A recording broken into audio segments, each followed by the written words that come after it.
Hi all, ఇంకో healthy రెసిపీతో మీ ముందుకు వచ్చేసా. ఏంటి అంటే పెసరకట్టు. చాలా సింపుల్గా ప్రిపేర్ చేసుకోవచ్చు. ముందుగా 1 కప్ పెసరపప్పు తీసుకుని బాగా వాష్ చేసి 2 గ్లాసెస్ ఆఫ్ వాటర్ వేసుకుని 3 విజిల్స్ రానివ్వాలి.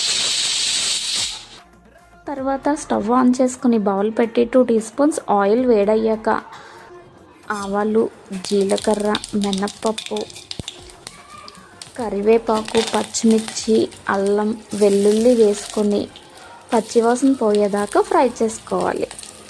తర్వాత 1/2 గ్లాస్ వాటర్ వేసుకొని టేస్ట్కి సరిపడగా ఉప్పు వేసి ముందుగా బాయిల్ చేసి పెట్టుకున్న పెసరపప్పును వేసుకుని బాగా కలుపుకోవాలి.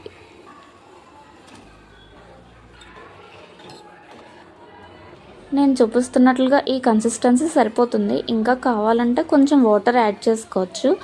సో ఇలా బాయిల్ అవుతున్నప్పుడు కొత్తిమీరతో గార్నిష్ చేస్తే పెసరకట్ రెడీ. ఇది వెయిట్ లాస్ అండ్ ఈజీ డైజెషన్కి చాలా మంచిది. వీడియో నచ్చితే లైక్, షేర్ అండ్ ప్రహాటౌట్ని సబ్స్క్రైబ్ చేసేయండి మరి.